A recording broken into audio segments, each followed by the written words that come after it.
আমার প্রিয় ছোট ভাই বোনেরা একটু মনোযোগ দিয়ে শোনো যে প্রেম ভালোবাসা এগুলো মানুষের জীবনে থাকবেই। এই প্রেম ভালোবাসা করতে যেয়ে দেখা যায় যে 18 বছরের মেয়েদের ক্ষেত্রে 18 বছরের নিচে এবং ছেলেদের ক্ষেত্রে 21 বছরের নিচে অনেকেই এই সাময়িক প্রেম ভালোবাসার কারণে বিয়ে করতে চায় এবং অনেকে দেখা যায় যে বিয়ে করেও ফেলে। পরবর্তীতে কি হয়? পরবর্তীতে বিশাল বড় একটা আইনি জটিলতা হয়।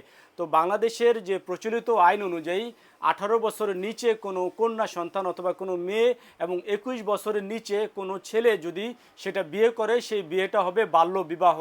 তো আমি তোমাদেরকে বলবো যে তোমাদের সুন্দর ক্যারিয়ার আছে, তোমাদের ভবিষ্যৎ আছে, তোমাদের পরিবারের জন্য, তোমাদের সমাজের জন্য তোমরা এই এই অল্প বয়সে 18 বছরের আগে এবং 21 বছরের আগে তোমরা অনেক সময় বিয়ে করতে চাও।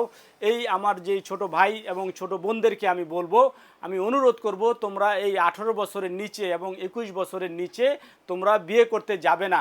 যদি বিয়ে করো তোমার এখানে আইনি জটিলতার মধ্যে পড়বে, পাশাপাশি তোমার ক্যারিয়ার, তোমার ভবিষ্যৎ, তোমার এগুলো তোমার নষ্ট হবে। তো বাংলাদেশে যেই আইনটা রয়েছে যে 18 বছরের নিচে কাউকেই বিয়ে করার অনুমোদন দেওয়া হয় নাই কোনো মেয়েকে, এবং বাংলাদেশের আইনে 21 বছরের নিচেও কোনো ছেলেকে বিয়ে করার অনুমতি দেওয়া হয়নি।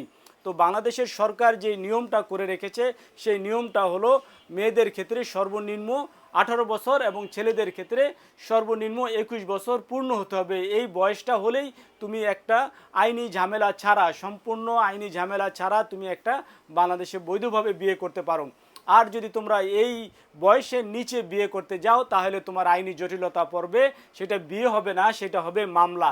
তো আমি তোমাদেরকে অনুরোধ করব আমার ছোট ভাই বোনদের, তোমাদের সুন্দর ভবিষ্যতের জন্য, তোমার উচ্চ শিক্ষা গ্রহণের জন্য, তোমার সামাজিক মর্যাদার জন্য তোমরা এই 18 বছরের নিচে এবং 21 বছরের নিচে বিয়ে করতে যাবে না।